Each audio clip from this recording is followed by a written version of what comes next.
ఈ నెల 22 నాటి పిసిసి అధ్యక్షులు సీఎం రేవంత్ రెడ్డి హైదరాబాద్కు రాబోతున్నారని కానపురం ఎమ్మెల్యే వెడ్మా పొచ్చు పటేల్ అన్నారు. కాంగ్రెస్ ఎంపీ అభ్యర్థి ఆత్రం సుగుణ తరపున నామినేషన్ దాఖలు చేయడానికి వచ్చిన నేపథ్యంలో మీడియాతో మాట్లాడారు. తమ లక్ష్యం ఒక్కటేనని, ఆదిలాబాద్ పార్లమెంటు స్థానాన్ని కైవసం చేసుకోవడమేనని స్పష్టం చేశారు. ఆత్రం సుగుణపై చాలా మంది విష ప్రచారం చేస్తున్నారని, ఆమెతో ఏమవుతుందని అంటున్నారని అన్నారు. తాను కూడా ఒక పేదవాడినేనని, కానీ వాళ్ళ ప్రజలు ఆశీర్వదించి చట్టసభలకు పంపించారని గుర్తు చేశారు. అదే స్ఫూర్తితో, అదే నమ్మకంతో పేద ఆదివాసీ బిడ్డ అయినటువంటి ఆత్రం సుగుణను సైతం ఆదరిస్తారని ఆశాభావం వ్యక్తం చేశారు. అతో బోధ్ ఆదిలాబాద్ అసెంబ్లీ ఇన్ఛార్జీలు కంది శ్రీనివాసరెడ్డి మాట్లాడుతూ రేవంత్ రెడ్డి రాక నేపథ్యంలో జిల్లా కేంద్రంలో నిర్వహించే సభను విజయవంతం చేయాలని పిలుపునిచ్చారు. పార్లమెంటు నియోజకవర్గం పరిధిలోని అన్ని ప్రాంతాల నుండి తరలివచ్చి జయప్రదం చేయాలని అన్నారు.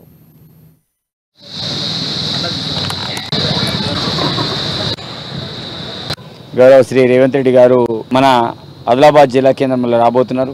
మరి ఆ కార్యక్రమానికి అన్ని రకాలుగా ఏర్పాట్లు చేస్తున్నాం.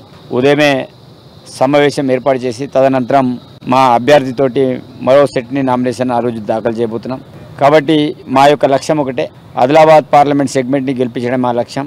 చాలామంది అనుకుంటారు, అరే కొత్త క్యాండిడేట్ ఆమెతోటి ఏమవుతుందని చాలా రకాల విషప్రచారాలు చేస్తున్నారు. కానీ విడవంబొజ్జు అనేవాడు కూడా కొత్తవాడే, పేదవాడే, బీదవాడే ఈరోజు చట్టసభలో వెళ్ళడం అనేది జరిగింది. అక్కడ కూడా పేదెట్టి బిడ్డ అయినప్పటికీ కూడా ఆమె ఉద్యమ పోరాటాలు మరి ఉద్యమాలు చేసిన వ్యక్తి. ఆమెకి కాంగ్రెస్ పార్టీ ఈరోజు అవకాశం కల్పించింది. మరి ఆదిలాబాద్ పార్లమెంటులోనే మొట్టమొదటిసారి మహిళలకు అవకాశం కల్పించడం మహిళా సోదరులందరూ కూడా ఆలోచించాల్సిన అవసరం ఉంది.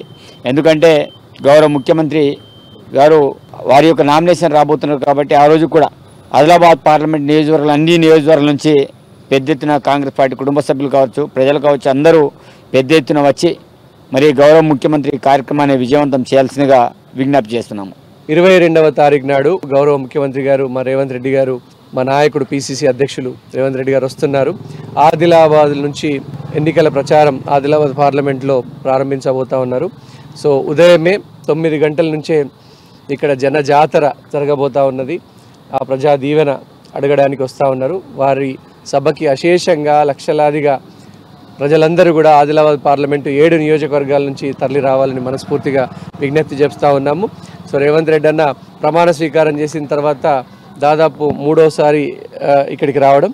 సో వారి అందరూ కూడా రేవంత్ రెడ్డి అన్న ప్రభుత్వాన్ని మరొకసారి ఆశీర్వదించడానికి రండి అని మనస్ఫూర్తిగా కోరుతా ఉన్నాము. అలాగే ఎంపీ అభ్యర్థి సుగుణక్క గారిని ఆశీర్వదించవలసిందిగా ప్రజలందరినీ కోరుతా ఉన్నాము.